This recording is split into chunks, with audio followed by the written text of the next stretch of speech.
यानंतर एक मोठी बातमी, एका 7 वर्षीय मुलाचं अपहरण करून हत्या केल्याची दुर्दैवी घटना आता समोर आलेली आहे। नाशिकच्या चांदवडमध्ये हा धक्कादायक प्रकार उघडकीस आलाय। संतोष भगत या परप्रांतीय व्यक्ती हा मोलमजुरीसाठी वडनेर भैरवमध्ये वास्तव्यास होता। अर्पित भगत असं मृत तरुणाचं नाव आहे। या प्रकरणी एका संशयिताला ताब्यात घेण्यात आलंय। मुलगा अपहरणकर्त्याच्या मागे जात असल्याचं सीसीटीव्ही फुटेज सध्या समोर आलेलं आहे। या घटनेचा अधिक तपास सध्या पोलीस करतायत। अधिकचे अपडेट घेऊयात आमचे प्रतिनिधी अजय सोनावणे यांच्याकडनं। अजय, हा संपूर्ण प्रकार काय?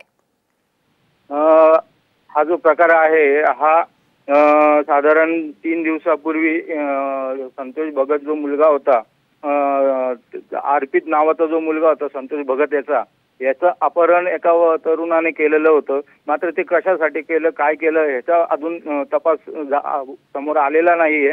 मात्र जेव्हा त्याचं अपहरण झालं त्यानंतर त्याच्या घरच्यांनी पोलिसात तक्रार नोंदवली आणि पोलिसांनी सीसीटीव्हीच्या आधारे आणि श्वान पथकाला बोलवत त्याचा माग काढण्याचा प्रयत्न केला। आणि काल संध्याकाळच्या सुमारास ह्या मुलाची जी डेड बॉडी होती ती त्या गावातल्या शाळेच्या परिसरामध्ये असलेल्या झोडपांमध्ये आढळून आली। त्यामुळे संपूर्ण गावामध्ये या घटनेबद्दल आश्चर्य व्यक्त केलं जाते की अशी घटना का घडली। त्यामुळे गावकऱ्यांमध्ये खळबळ उडालेली होती। साधारण पोलीस या संपूर्ण घटनेचा आता तपास करत आहे की या मागचं कारण काय याचा पोलीस शोध घेत आहे।